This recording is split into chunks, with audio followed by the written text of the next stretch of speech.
দর্শক, ছাগল পালন করে পাগলে একটি প্রবাদ আছে, আমরা সেই ছোটবেলা থেকে শুনে আসতেছি। আসলে পাগলে কি ছাগল পালন করে, না ছাগল পালন করতে গিয়ে মানুষ পাগল হয়?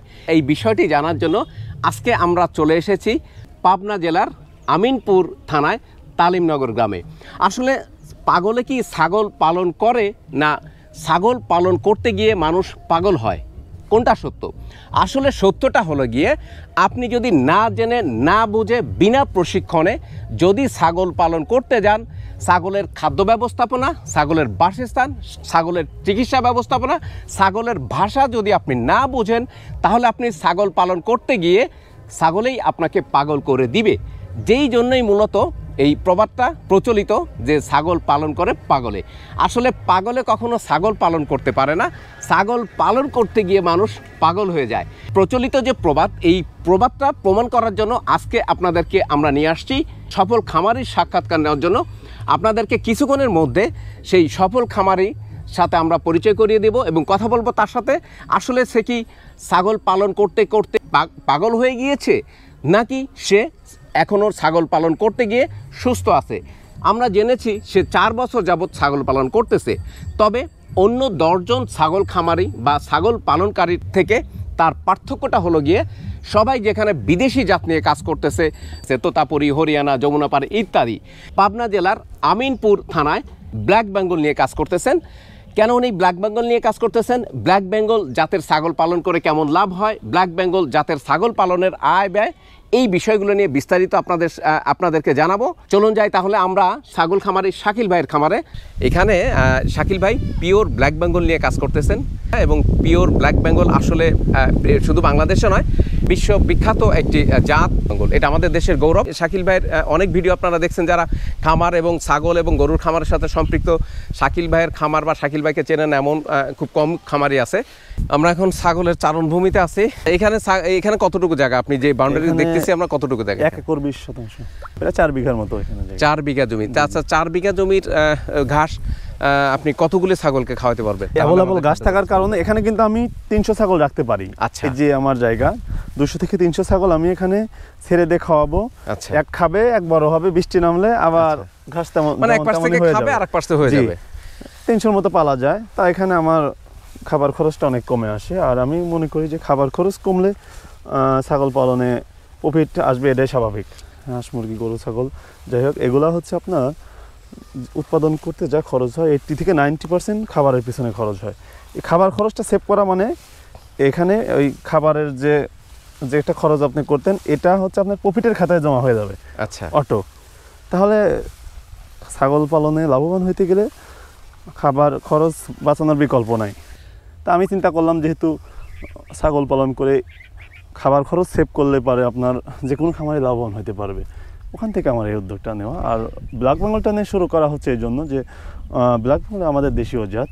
এটার মাংস গুণগত মান অনেক ভালো এবং আপনার এটা চামড়ার গুণগত মান আন্তর্জাতিকভাবে স্বীকৃত। আর এটার রোগ প্রতিরোধ ক্ষমতা যেহেতু অনেক বেশি, আমাদের দেশের আবহাওয়ার সাথে অ্যাডজাস্ট, আবার বাচ্চা উৎপাদন ক্ষমতাও বেশি। তা বাংলাদেশে তো একটা মাত্র জাত রেজিস্টার্ডভুক্ত, সেটা ব্ল্যাক বেঙ্গল। অন্য কোনো জাত কিন্তু সরকারিভাবে অনুমোদন নাই বা সরকার অনুমোদন দেয়নি। তা আমাদের দেশীয় জাত সব কিছু দিয়ে সব দিকেই যেহেতু এটাই আমার প্লাস পয়েন্ট আছে, তা আমি তো ক্রসে যাব না। আমি ক্রস 2 বছর করছি, তা আমার কাছে অতটা ভালো মনে হয় না। সঠিক সময় হিটে আসে না, বাচ্চার বয়স 5 মাস 6 মাস হয়ে যায়, হিটে আসার খবর নেই। এরকম সব ধরনের খাবার খায় না, দানাদার দিতে হয়। ব্ল্যাক বেঙ্গলকে আপনি যে হাত দেবেন তাই খাবে। আচ্ছা, ব্ল্যাক বেঙ্গল একটা মা ছাগল, আপনার মা ছাগি, এটা প্রথমবারের মতো মা হওয়ার জন্য রেডি হতে তার কয় মাস সময় লাগে? 6 থেকে 7 মাস বয়সে ব্ল্যাক বেঙ্গল ছাগল প্রথম হিটে আসে। প্রথম সে মা হওয়ার জন্য রেডি। যেখানে ক্রস ছাগলটা 14 থেকে 18 মাস বয়সে প্রথম হিটে আসে। আচ্ছা, সেখানে আপনার ব্ল্যাক বেঙ্গল অরিজিনাল ছাগলটা 6 থেকে 7 মাস বয়সে প্রথম হিটে আসে। আচ্ছা, তার মানে এখানে এই 18 মাস বয়সে ব্ল্যাক বেঙ্গল ছাগল বাচ্চা দেবে হচ্ছে আপনার দুইবার বাচ্চা দিয়ে ফেলবে, আবার তৃতীয়বার হিটে আসবে। আর বিদেশি জাতটা আপনি এই 18 মাসে একবার প্রথমবার হিটে আসবে। ব্ল্যাক বেঙ্গল জাত প্রথমবার যখন বাচ্চা দেয় কয়টা করে বাচ্চা দেয় ম্যাক্সিমাম? আসলে প্রথমবার যখন দেয় একটাই বেশি দেয়, কারণ 6 মাস বয়সে একটা ছাগল হেঁটে আসা মানে কি, ব্ল্যাক বেঙ্গল ছাগল তেমনি ছোট হয়। আচ্ছা 6 মাস বয়সে হেঁটে আসা মানে কি, ওই তো অনেক ছোট। আচ্ছা এটা হচ্ছে ব্ল্যাক বেঙ্গল ছাগলটা বড় হয়, একবার বাচ্চা দিল একটু বড় হলো, আচ্ছা সেকেন্ড আস্তে টাইম আস্তে আবার ধীরে বাচ্চা দিল ধীরে। আবার একটু বড় হলো, আচ্ছা এভাবে থার্ড টাইম আবার একটু বড় হলো, এইভাবে বড় হয়। দ্বিতীয়বার থেকে আমার ফার্স্ট টাইমে একটা বেশি দেয়, 80% ছাগল ফার্স্ট টাইমে একটা করে একটা দেয়। করে দেয়, আর 20% ছাগল দুইটা করে দেয় অনেক সময়। আর দুইবারের পর থেকে দুইটা, তিনটা, চারটা এরকম দেয়। বিশেষ করে 4টা দেয় 3বারের পর থেকে। আচ্ছা একটা ছাগল যদি ব্ল্যাক বেঙ্গল যদি 12 মাস বা 14 মাসে যদি 2বার বাচ্চা দেয়, আমি ধরে নেই অ্যাভারেজে 2টা করে বাচ্চা দিল, তাহলে অ্যাভারেজে 2টা করে বাচ্চা যদি দেয় তাহলে আমি 12 বা 13 মাসে 4টা ছাগল পাবো। তো আমরা যাতে ছাগল পালন করতে গিয়ে কেউ যাতে পাগল না হয়ে যায় এই বিষয়টা মাথায় রেখে আমাদেরকে জেনে শুনে বুঝে প্রশিক্ষণ নিয়ে অভিজ্ঞ খামারিদের সংস্পর্শে এসে তাদের সাথে মিশে তাদেরটা দেখে তাদের থেকে ছাগল নিয়ে যদি আমরা ছাগল পালন শুরু করি, এটা নিঃসন্দেহে আমাদের দেশের প্রেক্ষাপটে বর্তমান বেকার সমস্যার সমাধানে এবং দেশের অর্থনীতি দারিদ্র্য বিমোচনে দারুণ ভূমিকা রাখবে বলে আমি মনে করি। শাকিল ভাই, আমরা ইতিমধ্যে জেনেছি যে আপনি একসময় সরকারি চাকুরি করতেন, সরকারি চাকুরি ছেড়ে এই লাইভ স্টকে আসার পিছনে মূল কারণটা কি ছিল? আসলে দেখেন, সবাই কিন্তু মানে স্বাধীনভাবে চলাচল করতে চায়। আসলে মানুষ স্বভাবগতভাবেই স্বাধীন থাকতে পছন্দ করে। আচ্ছা আর চাকরিটা আসলে সবাই করতে পারে না। আচ্ছা আবার অনেকেই আছে শুধু চাকরি ছাড়া অন্য কিছু করতে পারে না। আচ্ছা। চাকরি যেটা বললাম সবাই করতে পারে না, আমিও তাদের মধ্যে একজন। আচ্ছা আচ্ছা আসলে আমি অনেক ছোট থেকে আমার স্বপ্ন আসলে অনেক বড়। আচ্ছা যে কোনো কারণে আমি চাকরিটা যখন ছেড়ে দিই, যাই হোক, আমার আসলে চিন্তা ভাবনা কি, আমার জীবনে বড় কিছু করা, যে আচ্ছা আমি স্বাধীন থাকবো এখানে, আমি ভালো একটা ব্যবসা করবো, আমি স্বাধীন থাকবো। আমার চিন্তা ভাবনা এরকম যে আমি উদ্যোক্তা হবো, আমি কর্মচারী থাকবো কেন। এখন যেটা আমার মনে হয় যে একটা স্টুডেন্ট এসএসসি পাস করার পরে যে কোনো একটা ব্যবসায় ঢুকে যাওয়া উচিত, পড়ালেখার পাশাপাশি। সেটা যত ছোটই হোক না কেন। ছোটই হোক, ছোট থেকে করলে ওই যে আপনি যদি এসএসসির পরে আপনার যদি আপনি অনার্স কমপ্লিট করেন, তাও 7-8 বছর, 8 বছরের মতোই লেগে যাবে প্রায়। 8 বছর যদি লেগে যায়, তাহলে এই 8 বছর আপনি ছোট্ট একটা ব্যবসা থেকে যদি শুরু করেন, এই 8 বছরে আপনার সহপাঠী যারা চাকরির জন্য পড়ালেখা করতেছে, এই 8 বছরে আপনি বড় উদ্যোক্তা হয়ে যাবেন। দর্শক বন্ধু, স্বপ্ন সবাই দেখে, কিন্তু সেই স্বপ্নটা বাস্তবায়ন করার জন্য যেটা দরকার, শাকিল ভাই এতক্ষণ যেটা বললেন, যে আসলে আমি তার কথায় যেটা বুঝতে পারলাম সেটা হলো ওনার স্বপ্নটা শুরু থেকে অনেক বড় ছিল।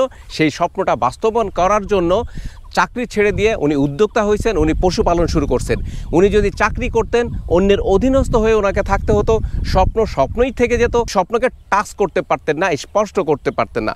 ওনার সেই স্বপ্ন বড় হওয়া, উদ্যোক্তা হওয়া, ব্যবসায়ী হওয়া, দেশের জন্য কিছু করা, বেকারদের জন্য কিছু করার প্রত্যাশা থেকে, সেই থেকে তাগিদ থেকেই উনি চাকরি ছেড়ে দিয়ে উনি উদ্যোক্তা হয়ে আজকে সারা বাংলাদেশের শত না হাজার হাজার খামারি ওনার নিজের হাতে তৈরি করে দিয়েছেন উনি, আমরা যেটা জানতে পেরেছি।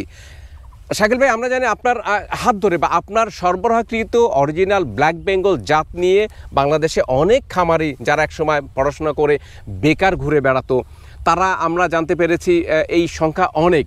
সো আপনি কি এই যে দারিদ্র্য বিমোচন এবং বেকারত্ব দূরীকরণে আপনি যে নীরব ভূমিকা রেখে যাচ্ছেন, তো আপনার যারা এই মুহূর্তে বেকার আছে, যাদের অনেক বড় বিনিয়োগ করে কোনো একটা ব্যবসা শুরু করতে আপনার পারতেছে না, ইচ্ছা থাকা সত্ত্বেও পারতেছে না, তো ওই সমস্ত বেকার শিক্ষিত ভাইদের জন্য আপনার কি পরামর্শ আছে, বা কিভাবে তারা তাদের দারিদ্রতার সেই অপবাদটাকে মোচন করে তারা নিজের টাকা অর্জন করতে পারে বা স্বাবলম্বী হতে পারে, দেশের জন্য, আপনার নিজের জন্য, পরিবারের জন্য সাপোর্ট দিতে পারে?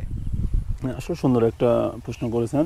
আসলে দেখেন, আমি যেটা বললাম সেটা হচ্ছে, আসলে এখন একটা ছেলে অথবা মেয়ে, ওরা পড়ালেখা 25 বছর, জীবনে 25 বছর 28 বছর বয়স পর্যন্ত পড়ালেখা করার পরেও তারা কিন্তু হতাশাগ্রস্ত থাকে যে আমি এখন কি করব, মানে কি করব। 28 বছর পরে, লাইফ থেকে 28 বছর যাওয়ার পর তখন চিন্তা করে যে আমি আসলে এখন কি করতে পারি।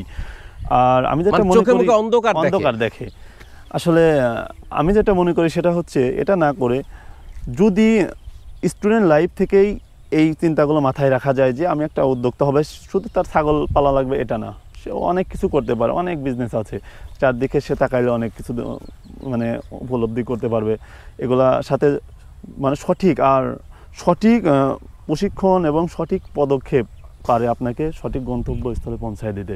এখন যেটা করতে হবে, আপনি যেভাবে প্রশ্নটা করলেন, সেটা হচ্ছে একটা উদ্যোক্তার ফার্স্ট টাইম যেটা উচিত সেটা হচ্ছে যে বিষয়ে সে কাজ করবে এই বিষয়ে তাকে পর্যাপ্ত আইডিয়া, পর্যাপ্ত জ্ঞান অর্জন করা। পর্যাপ্ত জ্ঞান অর্জন করলে হবে কি, সে এই বিষয়টা নিয়ে যখন প্র্যাকটিক্যালি কাজ করবে তখন তাদের যে জ্ঞান, অর্জিত জ্ঞান, তখন এখানে কাজে লাগাইতে পারবে। এই জ্ঞান কাজে লাগায় সে কিন্তু অনেক দূরে চলে যাবে। দেখবেন, আপনি দেখে থাকবেন যে আজ থেকে 20 বছর 30 বছর আগে আমাদের মা চাচিরা পর্যন্ত কিন্তু এই ছাগলগুলো লালন পালন করতো। তারা কিন্তু পারিবারিকভাবেই করতো। কৃমির ডোজ কিভাবে দিতে হয়, ভ্যাকসিনেশন কিভাবে করতে হয়, কিছুই জানতো না। তারপরেও কিন্তু তারা লেগে থাকতো। আমি আমার দেখা এরকম দেখছি যে তারা এগুলো লালন পালন করে ছেলেদের পড়ালেখা করাইছে, মেয়েদের বিয়ে শাদী দিছে। আমার দেখা এরকম আছে। তা তারা যদি 20 বছর আগে, তারা কিন্তু ওরকম এখনকার শিক্ষিত জানতো না।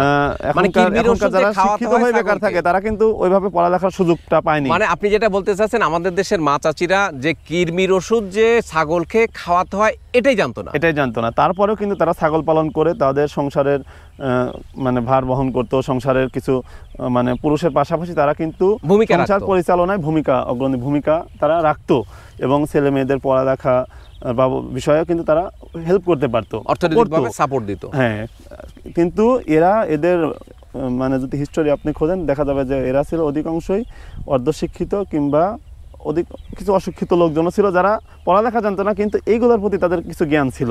এরকম ছিল করতে। আর এখন বর্তমানে মানে ডিজিটাল দেশ, আপনার আধুনিক প্রযুক্তি ব্যবহার আমরা করতে পারতেছি। এখন ওই সময় যদি তারা পারে, তা এখন বর্তমানে আধুনিক প্রযুক্তি ব্যবহার করে কেন আমরা পারবো? কেন বেকার? অবশ্যই হ্যাঁ, কেন বেকার থাকবো? আমি এটাই বলি যে আমি কেন বেকার থাকবো? বেকার তো আমি থাকবো না।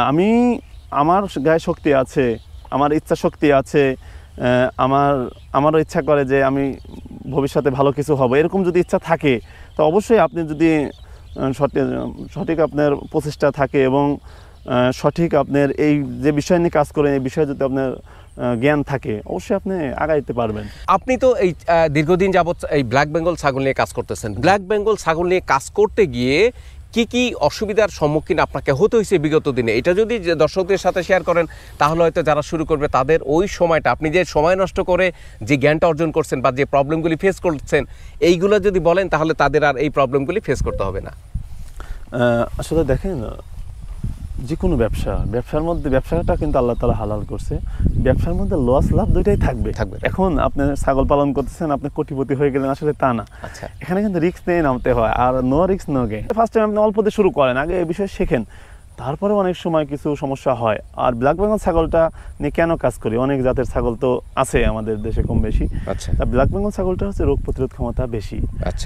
আর এই জন্য যেটুকু সুবিধা পাওয়া যাচ্ছে সেটা হচ্ছে আপনার রোগ বালাই কম, মানে আপনার গ্রোথটা ভালো থাকতেছে, আপনার প্রোডাকশনে কোনো ব্যাঘাত ঘটতেছে না, মৃত্যুর হার কমে যাচ্ছে। এখন যেটা তবুও প্রতিবন্ধকতা কিছু আসে অনেক সময়, যেমন হয়তো বর্ষার সময় যখন সিজনটা পাল্টায়, ঋতু পাল্টায় অনেক সময়, এই সময় দেখা যাচ্ছে যে গ্রীষ্ম থেকে যখন বর্ষায় আবহাওয়ার পরিবর্তন হয়, তখন কিছু ঠান্ডা জ্বর এরকম কিছু সমস্যা হয়। এই প্রতিবন্ধকতা থেকে আমি যেটা বললাম যে আপনার যদি এই বিষয়ে ট্রেনিং থাকে, তখন আপনি বুঝতে পারবেন যে আপনার ছাগলের ঠান্ডা লাগলে আপনি কি মেডিসিনটা ইউজ করবেন, কিভাবে রাখলে আপনার ছাগলের ঠান্ডা লাগার সম্ভাবনা খুব কম, কিভাবে আপনার ছাগলগুলা রাখলে ছাগলের হচ্ছে মানে যেমন ভাইরাস জনিত যে রোগগুলো আছে এগুলো হবে না, খামার কীভাবে পরিষ্কার পরিচ্ছন্ন রাখা যায়, সব বিষয়ে আপনাকে ওই ট্রেনিংয়ে যখন প্রশিক্ষণ নেওয়া হবে, তখন এই দিকে এসে আপনার ওইটা আপনার প্রফিট হিসাবে কাজে লাগবে, ওইটার আউটপুটটা এখানে এসে কাজে লাগবে। দর্শক বন্ধুরা, শুধুমাত্র ইউটিউবের ভিডিও দেখে কেউ ছাগলের খামার করার সিদ্ধান্ত না নিয়ে যথাযথ প্রশিক্ষণ গ্রহণের মাধ্যমে ছাগল পালন শুরু করুন। নিশ্চয়ই ছাগল পালন বর্তমান সময়ে একটি স্বাধীন এবং লাভজনক পেশা। তাই আসুন ছাগল পালন করে বেকারত্ব তথা দারিদ্র্য বিমোচনে সকলে সচেষ্ট হই। আজ এই পর্যন্তই, দেখা হয়ে যাবে অন্য কোনো কৃষি বিষয়ক প্রতিবেদনে। সে পর্যন্ত সবাই ভালো থাকুন, সুস্থ থাকুন। আসসালামু আলাইকুম ওয়া রাহমাতুল্লাহি ওয়া বারাকাতুহু।